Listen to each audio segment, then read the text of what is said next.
Hello everyone, how are you all doing? I hope all of you are doing great. So as you all know, we are doing chapters from class 6 in NCERT of Science Curiosity. So we have started chapter number 8, A Journey Through States of Water. इसके 2 part already हम कर चुके हैं. इस video में हम part 3 देखेंगे और चैप्टर को कंप्लीट करेंगे. ओके, सो अभी तक आपने जो भी पार्ट्स मैंने बनाए वो नहीं देखे हैं, so please go through the links given in the description box. So चलिए स्टार्ट करते हैं एक्सरसाइज 8.6 से कूलिंग इफेक्ट. बट उससे पहले अगर अभी तक आपने प्रीवियस वीडियोस नहीं देखी हैं so please go through the links given in the description box. So cooling effect क्या होता है चलिए जानते हैं. So Abhi's mother purchase a new matka earthen pot to replace the stainless steel pot for storing drinking water. अभी की mummy वो पहले स्टील के घड़े में पानी रखा करती थी, उसको रिप्लेस करके वो मिट्टी का इस तरीके का एक घड़ा खरीदती हैं. Upon returning from school Abhi notice the earthen pot and drinks water from it. Abhi expresses surprise and ask why is the water in the earthen pot so cold? I never observed water getting cold in a stainless steel pot. What do you think is the reason? So अभी जब school से आती है तो उसे बहुत surprising feel होता है जब वो मटके का पानी पीती है कि वो इतना ठंडा कैसे है पानी. और वो क्वेश्चन करती है अपनी मम्मी से कि स्टील के घड़े में जब आप पानी रखते थे तो इतना ठंडा तो नहीं होता था, इस मिट्टी के मटके में पानी इतना ठंडा क्यों हो रहा है. So water seeps through the surface of the अदर्न pot and evaporates which imparts a cooling effect on the water. मटका मिट्टी का होता है, इससे पानी बाहर की तरफ रिसता है, बाहर की तरफ निकलता है, जिसकी वजह से पानी इवेपोरेट होता है और हवा उससे आकर टकराती है और मटका ठंडा हो जाता है, जिसकी वजह से पानी ठंडा होता है. So what are the other examples of cooling effect. So इस कूलिंग इफेक्ट के और क्या एग्जाम्पल हो सकते हैं. जैसे समर के समय में, गर्मी के समय में फर्श गर्म हो अगर तो हम पानी की छींटे डालते हैं, sprinkling water on the floor और the roof during summer to cool it is another example. So पानी के छींटे डालने से या पानी डालने से फर्श या छत जो होती है वो ठंडी हो जाती है. सो ये भी किसका एग्जाम्पल है, कूलिंग इफेक्ट का, है ना. पानी जब डालते हैं तो इवेपोरेट होती है और आसपास की जो हवा है वो उससे टकराकर और ठंडा होता है छत या फर्श, right. So how do you feel when you rub sanitiser on your hands. जब भी आप अपने हाथ पे सैनिटाइजर लगाते हैं तब आपको कैसा फील होता है. So rubbing sanitizer feels cool because it evaporates quickly absorbing heat from your skin. So जब भी हम सैनिटाइजर को रब करते हैं अपने हाथ पे तो वो इवेपोरेट होने लगता है और जब वो हवा के साथ मिलता है तो हमें ठंडा ठंडा एहसास होता है अपने हाथ के ऊपर, है ना. सो ये गर्ल कह रही है now I can understand why we feel cooler if we sit under a fan. The wind helps the sweat to evaporate and cools us. So अब ये कह रही है कि अब मुझे समझ में आया जब भी हमें गर्मी में पसीना आता है, गर्मी लगती है और हम फैन के नीचे बैठते हैं तो हमें ठंडा ठंडा क्यों फील होता है. क्योंकि फैन से जो हवा आती है वो हमारे पसीने को, स्वेट को इवेपोरेट करती है और इवेपोरेशन के कारण फिर से एयर के कांटेक्ट में आने की वजह से कूलिंग इफेक्ट जनरेट होता है और हमारी बॉडी को ठंडा फील होता है. So let us perform activity 8.9 to observe the cooling effect by making a simple and electricity free model of pot in pot cooler. अब कैसे हम मटके का यूज करके और बिना इलेक्ट्रिसिटी के चलने वाला एक कूलर बनाते हैं. चलिए देखते हैं, एक्टिविटी दी गई है. Let us make a model. Take 2 अदर्न पॉट्स ऑफ डिफरेंट साइजेस. 2 इस तरीके के पॉट लेने हैं मिट्टी के और एक के अंदर आपको बॉटम में क्या करना है, एक सैंड की लेयर रखनी है. ठीक है, इसमें सैंड यानी रेत रखेंगे आप और उसके बाद एक छोटा पॉट और लेकर और बड़े वाले के अंदर इस तरीके से रख देंगे. ओके ना, जो भी दोनों के बीच में गैप होगा उसमें आप क्या करेंगे और सैंड को फिल कर देंगे इस तरीके से जो ये नीचे इमेज दी गई है. Okay now place a lid और wet jute sack to cover the top of the smaller pot. और जो बीच वाला पॉट है छोटा वाला उसको आप गीली वेट जूट, जो जूट की बोरियां आती हैं उसको गीला करके उससे ढक सकते हैं या लिड इस तरीके के ढक्कन से उसको कवर कर देंगे. Now you can also make a drawing of the pot in pot cooler once it is ready.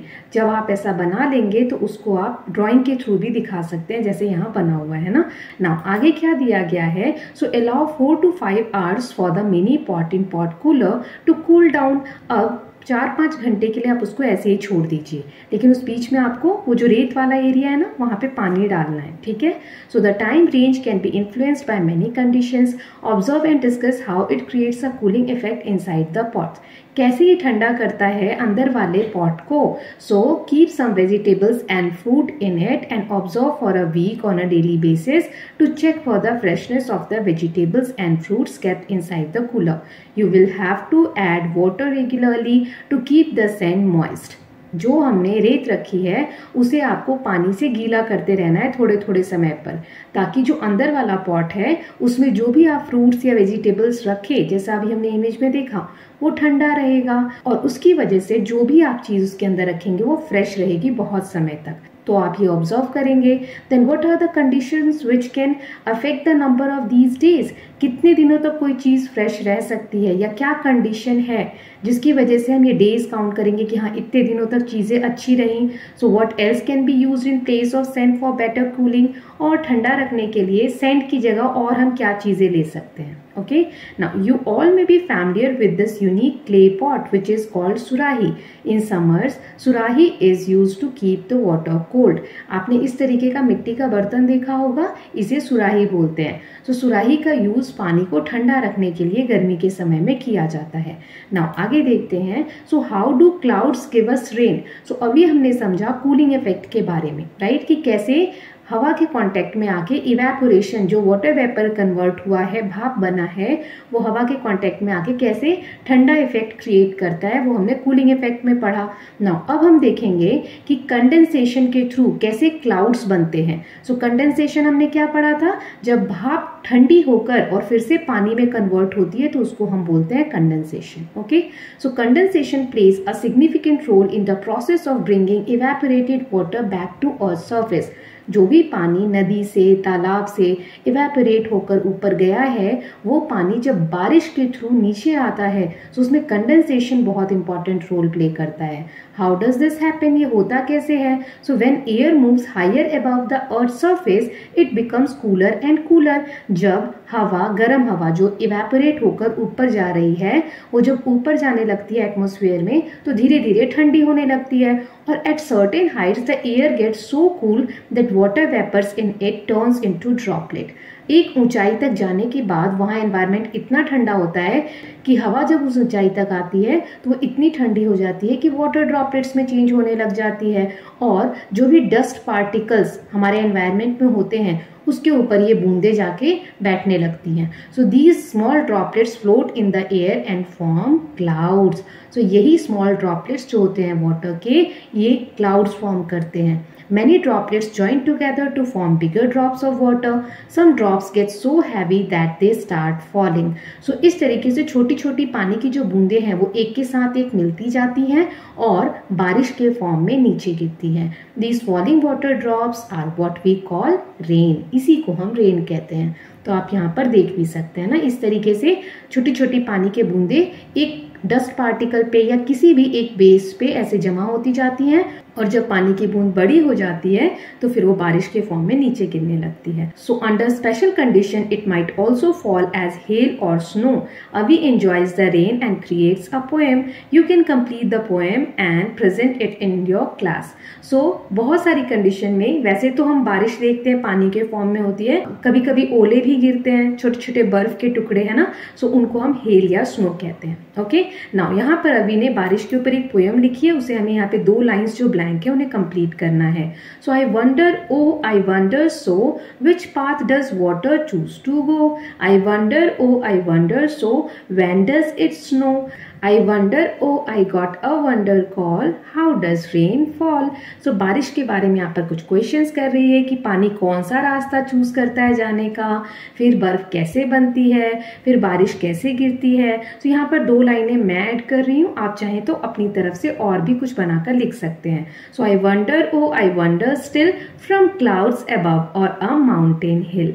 Then I wonder, ponder and dream each day as water's journey take its its way. So यहाँ पर क्या क्या कल्पना कर रही है अभी उसके बारे में बताया गया है कि कैसे वाटर एक जर्नी से होकर गुजरती है। पहले भाप बनता है पानी ऊपर जाते वक्त, फिर वो भाप ऊपर जाके ठंडा होता है, फिर वो छोटी छोटी वाटर ड्रॉपलेट्स के फॉर्म में डस्ट पार्टिकल्स पे जमा होने लगता है, और जब वो हैवी हो जाता है तो फिर से बारिश के फॉर्म में नीचे आ जाता है उन्हीं नदी तालाब में जहां से वो भाप बन के गया था, है ना। So activity 8.10 demonstrates the role of dust particle in its formation of the clouds. So अब हम एक एक्टिविटी करेंगे जो मैंने अभी आपको बताया कि छोटी छोटी पानी की जो बूंदे हैं वो एक डस्ट पार्टिकल पे जाके जमा होने लगती हैं। तो कैसे होता है, क्या प्रोसेस है, वो यहाँ पर देखेंगे। सो देखिए यहाँ दिया है activity 8.10 let us engage in a group activity. तो यहाँ पर आपको एक empty discarded 1 litre plastic bottle लेना है, उसमें थोड़ा सा पानी डालना है और उसके बाद उसके ढक्कन को टाइटली बंद कर देंगे और स्क्वीज करेंगे, उसको दबाएंगे 2-3 मिनट तक कंटिन्यूअसली आप उसको दबाएंगे, छोड़ेंगे and observe the space above the water in the bottle. अब जो पानी के ऊपर खाली स्पेस है वो देखिए आपको कैसा दिख रहा है। इस एक्टिविटी को आपको रिपीट करना है। कब? एक जलता हुआ न्यूज़पेपर या जलती हुई माचिस की तिल्ली कुछ भी उसके अंदर डाल देना है बॉटल के अंदर। बट यहाँ क्वेश्चन दिया है हैंडल बर्निंग पेपर केयरफुली, ध्यान से करना है, हाथ नहीं जलाना है।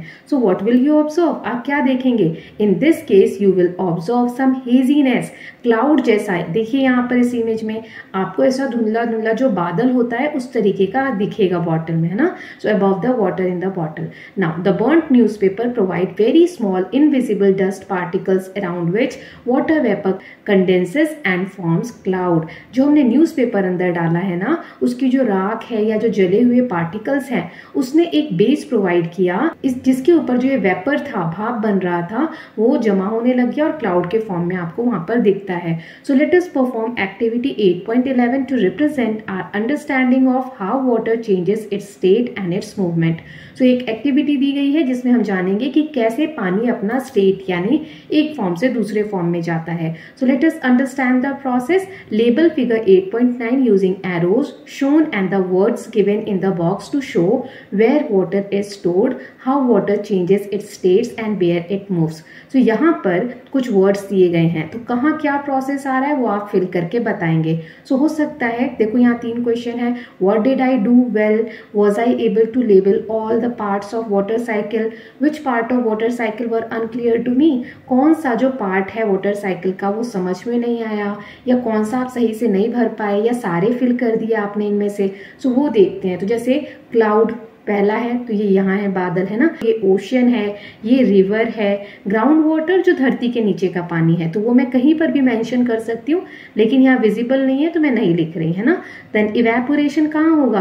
पानी से जो ऊपर वाला एरो जा रहा है ऊपर की तरफ, यानी जब भाप बन के पानी ऊपर जाता है तो उसको हम इवेपोरेशन कहते हैं। कंडेंसेशन कब होगा? जब वो भाप ऊपर जाएगा और ठंडा होने लगेगा, तो यहाँ मैं ऊपर कंडेंसेशन लिख रही हूँ। फिर उसके बाद जब वो वाटर ड्रॉपलेट्स ऊपर बड़ी होने लगेंगी तो बारिश के फॉर्म में गिरेंगी, तो ये पानी की बूंदे क्या है?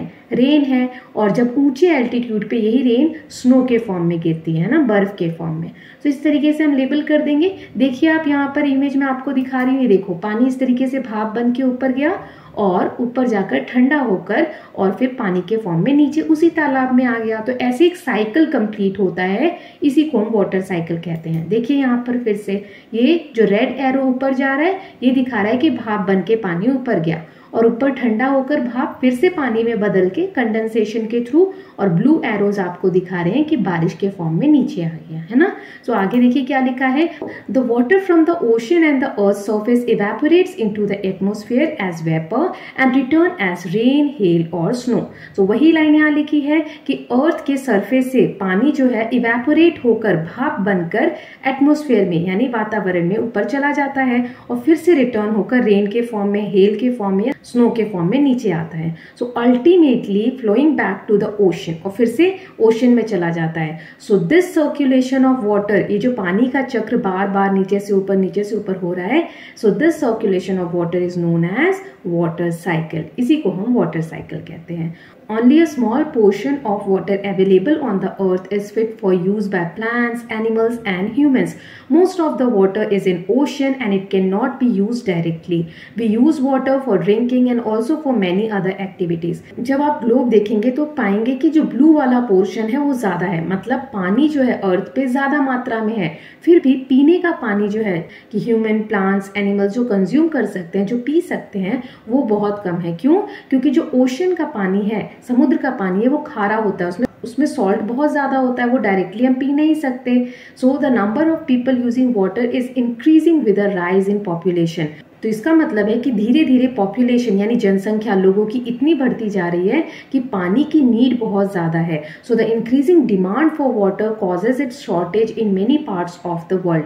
दुनिया के बहुत सारे हिस्से में पानी की कमी अब लोगों को महसूस होने लगी है, क्योंकि पीने का जो पानी है वो बहुत कम मात्रा में अवेलेबल है अर्थ पे, है ना। और पॉपुलेशन दिन पर दिन बढ़ती जा रही है, जिसकी वजह से पानी की डिमांड बहुत बढ़ गई है और पानी की कमी के कारण इसकी स्कैरसिटी यानी कमी हो गई है।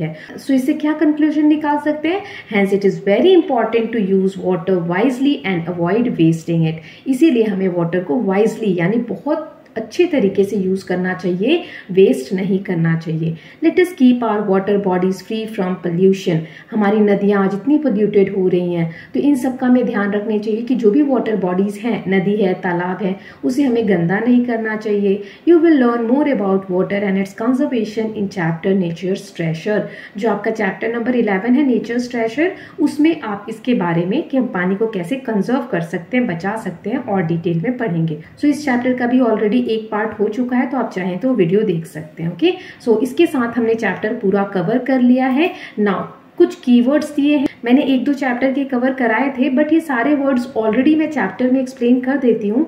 फिर भी बहुत सारे बच्चे कमेंट करते हैं कीवर्ड्स भी कराइए, तो चलिए एक बार देख लेते हैं सभी वर्ड्स को।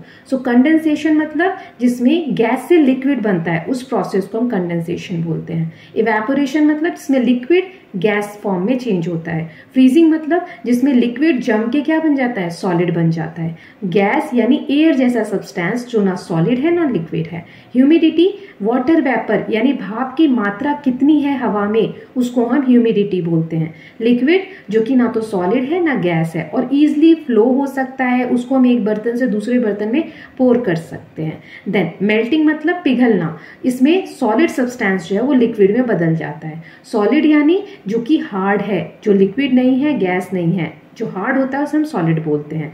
देन वाटर साइकिल अभी मैंने आपको पढ़ाया, circulation of water within the earth and atmosphere. Earth और एटमोस्फेयर में जो पानी का एक चक्र घूमता रहता है उसे हम वाटर साइकिल बोलते हैं। देन वाटर वेपर क्या होता है, भाप क्या होता है, पानी का गैशियस फेज। जब पानी गैस के फॉर्म में होता है तो उसे हम वाटर वेपर बोलते हैं। अब ये ब्लू वाले देख लेते हैं कीवर्ड्स। तो पहला इसमें एक्सपेरिमेंट। एक्सपेरिमेंट क्या होता है, साइंटिफिक टेस्ट जो किए जाते हैं किसी चीज का प्रूफ पाने के लिए, उसे हम एक्सपेरिमेंट बोलते हैं। इन्वेस्टिगेट मतलब जांच करना, स्टडी करना, बहुत अच्छे से उसको एग्जामिन करना किसी चीज को।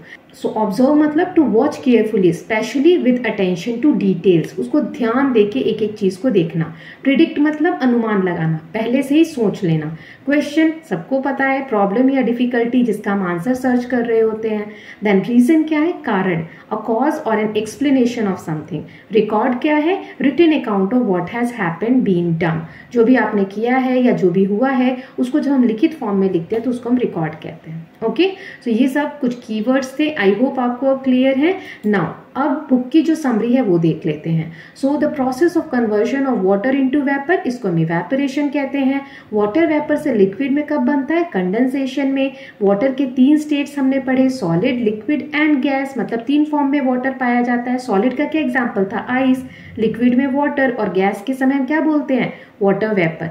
Then water changes its state on heating और कूलिंग, पानी को हम गर्म करके या उसको ठंडा करके उसके स्टेट को एक फॉर्म से दूसरे फॉर्म में चेंज कर सकते हैं।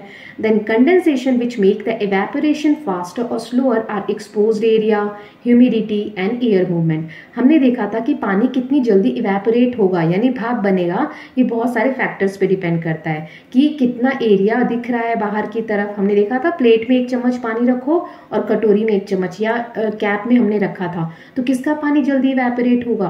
प्लेट का, क्योंकि पूरा पानी जो एरिया है वो एक्सपोज्ड है ना। लेकिन कैप में हमने देखा था कि पानी डेप्थ में ज़्यादा है, उसका सरफेस एरिया कम दिख रहा है। देन ह्यूमिडिटी, उमस कितनी है, देन एयर मूवमेंट, हवा कैसी चल रही है, तो ये सारी चीज़ें हमें डिसाइड करके देती हैं कि इवेपोरेशन का रेट फास्टर होगा या स्लोअर होगा। फिर हमने देखा था कूलिंग इफेक्ट में क्या होता है, इवेपोरेशन कॉज करता है कूलिंग इफेक्ट को। Then water vapour in the air condenses to form tiny droplets of water which appear as cloud। जो वाटर वेपर है वही जब कंडेंस यानी ठंडा होकर और किसी चीज़ के ऊपर पानी के बूंद में वो जमने लगता है तो उसी को हम क्लाउड कहते हैं। Many tiny water droplets come together and fall down as rain, hail और snow। ऐसी बहुत सारी पानी की बूंदें जब भारी हो जाती हैं और नीचे गिरती हैं 3 फॉर्म में, रेन में, हेल में और स्नो में, तो उसे हम बारिश बोलते हैं। Then circulation of water between the earth surface and atmosphere is called water cycle। Then we have used the process of observation, questioning, possible reason and experimenting to find out the concepts of evaporation and condensation। So ये सारी चीजें हमने बहुत सारे activities, experiments करके जाना। So with this students हमने पूरा चैप्टर कवर कर लिया, इसके कीवर्ड्स देख लिए, समरी देख ली। ऑलरेडी ये वीडियो बहुत लेंदी हो गई है, एक छोटा सा पार्ट और बना लेंगे, उसमें हम इसकी एक्सरसाइज देख लेंगे, एक्स्ट्रा नोट्स देख लेंगे, एक्स्ट्रा क्वेश्चंस देख लेंगे। So I hope you are loving these videos। If you are doing so, please like and share it and don't forget to subscribe Kalyan TV channel for more such videos. Thank you so much.